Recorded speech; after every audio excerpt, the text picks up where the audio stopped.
গণ অভ্যুত্থানে সকল শহীদদের পরিবারকে পুনর্বাসন করা হবে, একজনও বাদ যাবে না।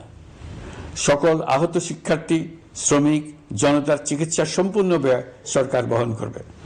আহতদের দীর্ঘমেয়াদী এবং ব্যয়বহুল চিকিৎসা এবং শহীদদের পরিবারের দেখাশোনার জন্য স্বাস্থ্য মন্ত্রণালয়ের নেতৃত্বে একটি পূর্ণাঙ্গ তালিকা প্রস্তুত করা হয়েছে। প্রতিটি শহীদ পরিবারকে সরকারের পক্ষ থেকে 30 লক্ষ টাকা দেওয়া হচ্ছে।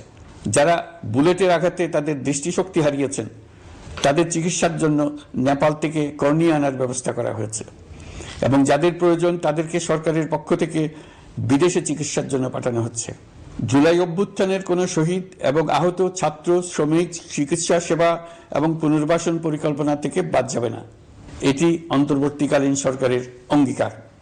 এই গণ অভ্যুত্থানের শহীদের স্মৃতি ধরে রাখতে গঠিত জুলাই শহীদ স্মৃতি ফাউন্ডেশন বেশ পাকাপোক্তভাবে তাদের কাজ শুরু করেছে। এই ফাউন্ডেশনকে সরকার 100 কোটি টাকা অনুদান দিয়েছে। এছাড়াও জুলাই আগস্ট বিপ্লবে শহীদ পরিবারের পুনর্বাসন ও আহতদের সর্বোত্তম চিকিৎসা নিশ্চিত করার জন্য সমাজ কল্যাণ মন্ত্রণালয়ের পক্ষ থেকে $5 মিলিয়ন একটি বরাদ্দ প্রস্তাব অর্থনৈতিক সম্পর্ক বিভাগের মাধ্যমে বিশ্ব ব্যাংকে পাঠানো হয়েছে। পতিত স্বৈরাচার পুলিশকে দলীয় কর্মীর মতো ব্যবহার করেছে।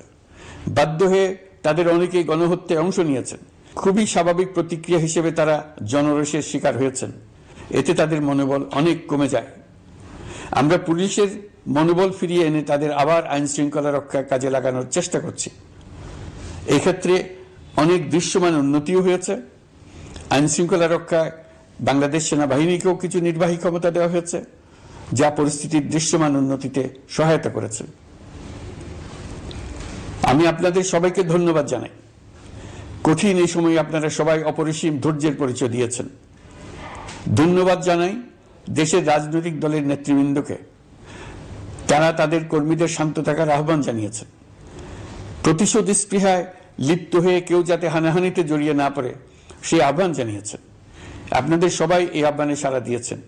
ফেসিবাদী শক্তি ভয় দেখিয়েছিল তারা ক্ষমতা ছাড়লে দেশে লাখ লাখ লোক মারা পড়বে। টানা 7 দিন পুলিশ প্রশাসন সম্পূর্ণ নিষ্ক্রিয় থাকার পরও ব্যাপক আকারে সহিংসতা এড়ানো গেছে। আমরা যখন দায়িত্ব গ্রহণ করি বাংলাদেশ তখন সম্পূর্ণ অরক্ষিত একটা দেশ। এই সময় ধর্মীয় সংখ্যালঘুদের মধ্যে অহেতুক আতঙ্ক ছড়ানোর চেষ্টা করা হয়েছে। কয়েকটি ক্ষেত্রে তারা সহিংসতারও শিকার হয়েছেন। কিন্তু এটা নিয়ে যেসব প্রচারণা হয়েছে তা ছিল সম্পূর্ণ অতিরঞ্জিত।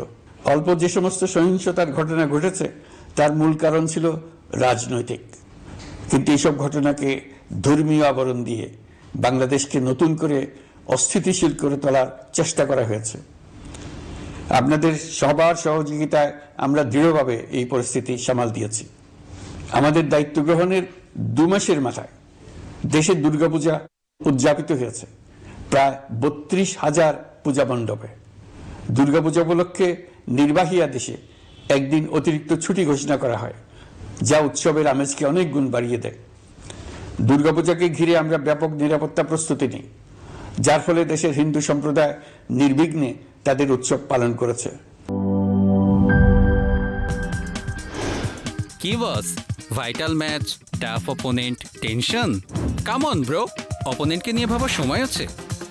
আসল অলরাউন্ডারের কাজই তো হলো যে কোনো টাফ সিচুয়েশনে টিমকে অলরাউন্ড প্রোটেকশন দেওয়া। জাস্ট লাইক মাই টাইলক্স, যার অ্যান্টিব্যাকটেরিয়াল এজেন্ট টয়লেটের কোনায় কোনায় পৌঁছে 99% জীবাণু ধ্বংস করে, টয়লেটের কঠিন দাগ ও দুর্গন্ধ দূর করে টয়লেটকে রাখে ক্লিন আর সুবাসিত। টাইলক্স টয়লেট ক্লিনার, ক্লিন মানেই টাইলক্স।